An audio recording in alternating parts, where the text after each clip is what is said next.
The Bird of Happiness. A Tale from Russia. Level 2. A long time ago, a little boy called Igor lived with his mother and father, in a small house which was made of wood. Igor's family was very poor. His father was a woodcutter, and his mother made clothes for rich people in the city. Their house was in the middle of a large forest in the north of Russia. In summer, the days were long, and the forest was alive with the sounds of birds singing to each other.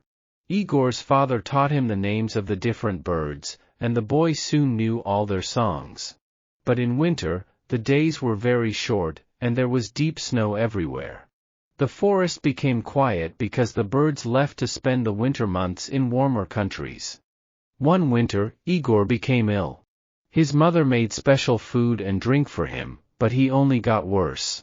The doctor from the city came to see Igor, and spent some time talking with the boy, and looking at him. Then he spoke to Igor's mother and father. "He's very ill, but I don't know what's wrong with him. This winter, many young children all over the country are becoming ill and dying, and nobody knows why. I'm sorry, but there's nothing that I can do to help. Give him lots of good things to eat, and make sure that he gets lots of sleep." During the next few days, Igor got worse. He became iller and iller. He spent all day in bed, and became bored with his toys.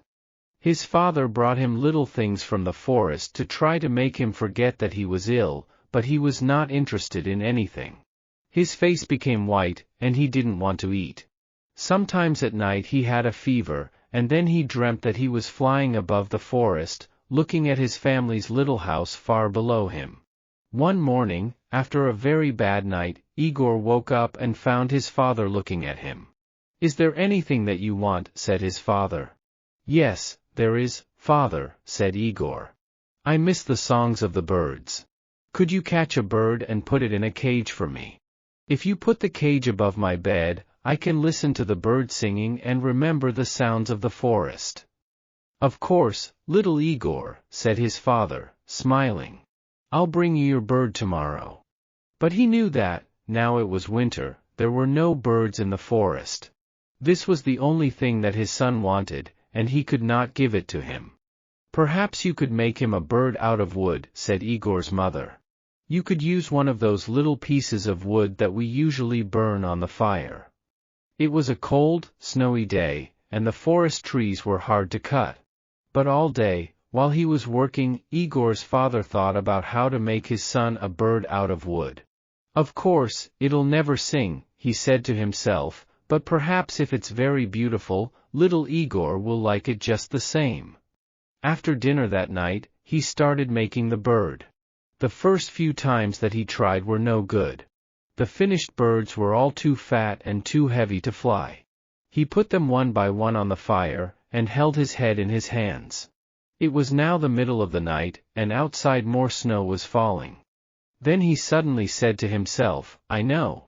The bird needs to be just 2 pieces of wood. If I cut the wood carefully, the bird can have real feathers."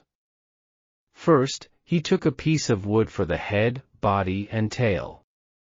He began with the tail, cutting the wood into feathers with his right hand. Then, with his left hand, he smoothed out the feathers. When he was happy with the tail, he took some more wood for the wings. He cut them out carefully. It all took a long time because sometimes the feathers broke and he had to start again. But in the end, he finished it. While the sun was beginning to come up, he showed the bird to his wife. "It's beautiful," she said. "But it's not ready yet." She took a needle and some thread, and carefully sewed the ends of the tail feathers and wing feathers together. Soon, the feathers were all together, just like on a real bird. Then, she tied a long thread to the middle of the bird's back. This way, they could hang it above Igor's bed. They looked at the bird together. "Now that it's ready," said the woodcutter, "I'll take it into little Igor's room." Igor was asleep. Very quietly, the father hung the bird above the boy's bed. He stood back and looked at it. The bird turned slowly on its thread. The woodcutter went happily to his bed to rest after his long night's work. Later that morning, he went back into Igor's room. The bird was turning slowly above Igor's head. His son was watching the bird carefully. There was a light in his eyes for the first time in many weeks. "It's beautiful, father," said Igor. "Thank you. But I've never seen a bird like it before in the forest." "What's it called?" "That's a good question. I'll find out and tell you later." The next morning, when the woodcutter went into his son's room, he found the boy sitting up in bed, trying to touch the bird. The last time that Igor sat up in bed was many weeks ago, he thought. "So what's it called, father?" the boy asked. "I'm still not sure," his father replied. That night, Igor's father went into his son's room and he quietly made the thread a little shorter. Now the bird was hanging a little higher above Igor's head. 3 days later, he found Igor kneeling on the bed, trying to touch the bird.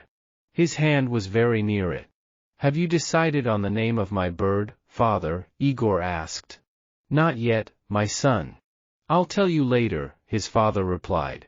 Again, the father went at night into his son's room and put the bird a little higher. 5 days later, Igor was standing on the bed, and nearly touching the bird. "Father, help me. I want to make it go round," he said. "Go on trying." "It's not as high as you think," replied his father. "And when will you tell me its name?" "Very soon, my son," replied the father. 7 days later, Igor's father was cutting wood when he heard strange sounds coming from the house. He ran quickly to his son's bedroom. Igor was jumping up and down on his bed, laughing. Above his head the bird was going round very fast. "Look, father. I touched the bird," shouted Igor happily. "Now, please tell me. What's its name?" "It's called the bird of happiness," his father replied. And his mother, standing at the door, smiled to see her young son so full of life once more.